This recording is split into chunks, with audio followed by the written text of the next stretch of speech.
Well, another month has happened. Just as a bit of a heads up, this one was a little bit of a downer. I guess I could always go for the old joke saying it was like an elevator. It was a lot of ups and downs. However, I feel like there was quite a lot of downs. So I'm kind of posting this as a bit of a content warning if you don't want to get depressed. So I figure I'll start with the bad stuff, and then hopefully the good stuff that came out of this month will help kind of contradict the sadness that the bad stuff brought along. So, well, really the first thing to mention is that I was in a car accident at the beginning of the month. Yeah, I lived, but now I'm without a car, and there were quite a few fees that were a little expensive. And on top of that, my neck just hasn't really been right since the day of that accident. It was probably the worst Monday in history. In fact, if I made it like 3 more feet, I wouldn't even be mentioning it right now. Usually whenever I was at work, I usually like to keep a strong face. I never really want to see anybody see me cry for the most part, but that accident rocked me to my core, and, well, I broke down and cried in that office. And at the same time, for all the crazy stuff that happened because of the accident, there was one pretty amazing thing that came out of it. I never really had the best relationship with my father, and coming out as trans has made it worse, in all honesty. But when he heard that I was in the accident, I was pretty amazed to see he was concerned that I was alright. He wanted to take care of the insurance claims, make sure that the car was completely totaled, that everything I needed to get out of that car was back to me. And this was very surprising. I thought he was gonna throw the book at me, but yet he just wanted to make sure I was alright. And, well, that was really the first time I ever really felt genuine love from that man. And, well, I think that was pretty impressive.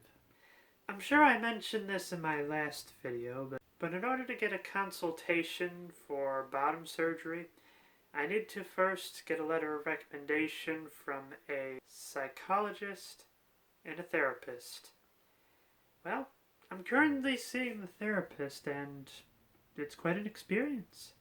The last time I went to see a therapist was to really navigate through all the feelings that coming to the realization of being trans brings about. There were a lot of emotions I just didn't think I could ever feel. It was just insane. But this time, though, because I just want to talk about something with the therapist for the 3-month period it takes to sign the letter, this time it was mostly dealing with childhood trauma. I don't want to go too depresso in this, but let's just say I didn't have a good childhood, and it took me a very long time to realize this. Now, I mentioned the accident and the idea that my neck has never really been right ever since.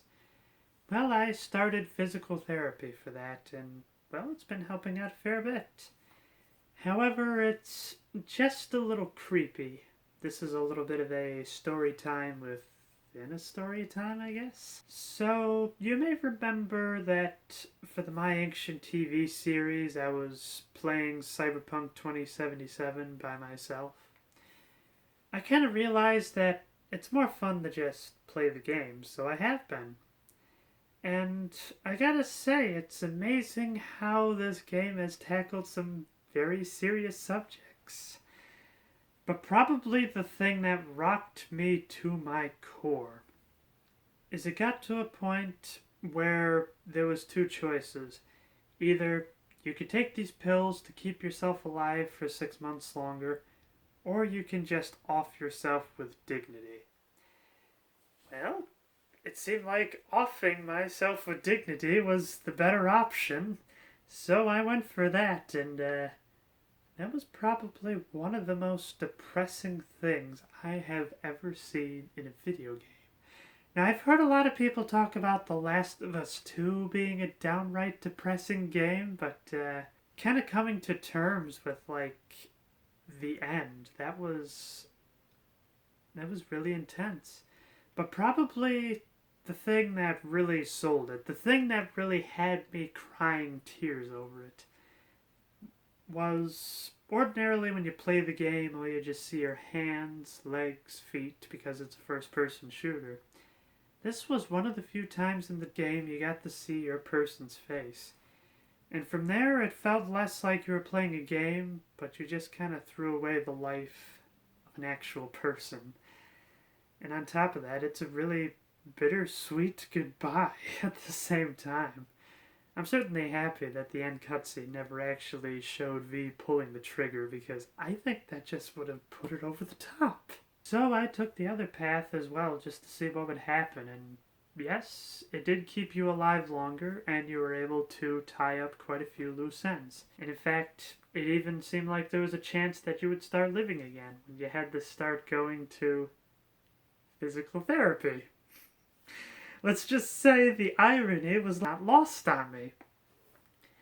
After what in the game probably seems like 2 weeks to V, you get bad news basically saying that yes, you were able to be free of this disease. However, your body has sustained too much damage, and you either got one of two options. Either you can put your soul into a bank, and it may just be floating around there for all eternity, with no way of being able to really be free ever again. And then there's the other option. You have 6 months to live, and you could return to your hometown.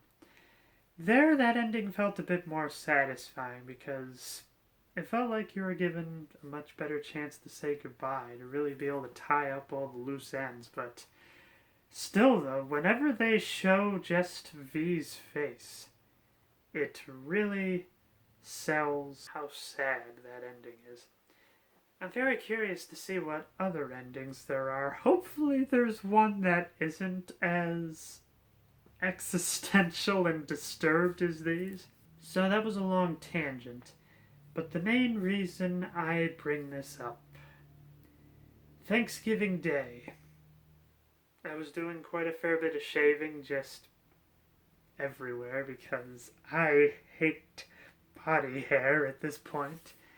And I noticed that there was this very odd mole on me. I was very nervous about this, so I took a few pictures and I sent it to my doctors. First to my hormone doctor, and then to my primary care. It was actually the hormone doctor that suggested that I send it to the primary. And part of me just kind of got to thinking, it's like, what if this actually is cancerous?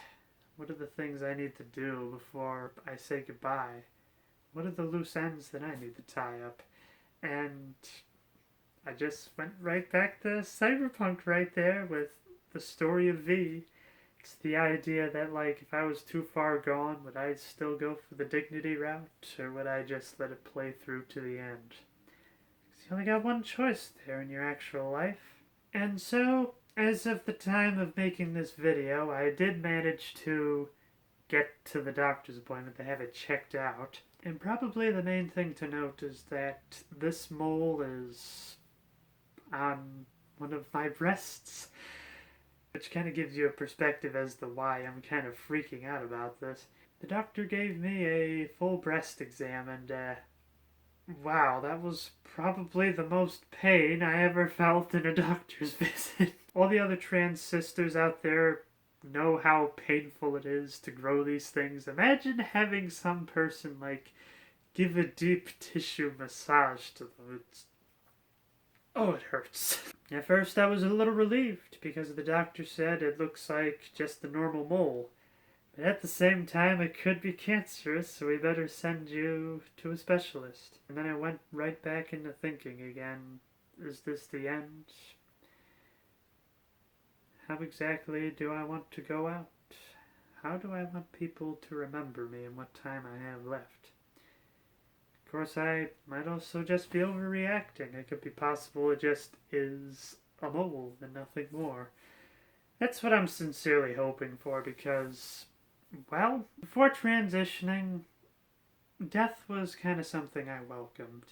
Not necessarily something I wanted to incur upon myself, but the idea of, like, getting hit by a bus didn't scare me because, well, I no longer had to suffer anymore. And now that I'm transitioning, like, I like living. I found a lot of fantastic people, and I want to keep going.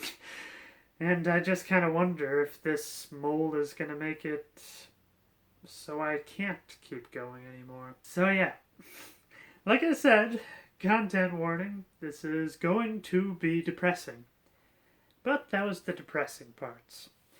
Now on to the more happier parts. So Thanksgiving, I was actually able to have it with my extended family this year. Last year I unfortunately had COVID, and the only thing that really kept me sane during that 14 days of house arrest was playing through the entirety of BioShock. This year, though, I was able to make it. And this is the first Thanksgiving I ever had as Julia, which was really refreshing. I told everybody about myself over the past few holidays I had beforehand, and, well, they all know my name. There's a few slip-ups here and there, but it works. They're trying, and at the end of the day, that's really all I'm asking for is just try your best. I realize you're going to trip and fall, but I'll help you get back up, and we can both walk this way together. And then probably the other big thing as well, I felt this bit of euphoria on and off in the other months, but this month has been really intense. Like, I love how my face looks now. I don't know what it is. It's like every time I pass by a mirror, I'm just kind of like, ooh, I'm pretty. And it just fills me up with this intense happiness. I can see why they call it gender euphoria. I will admit, even now I still have like a few doubts here and there, but it doesn't take a whole lot for me to realize why I transitioned in the first place. I love being a woman.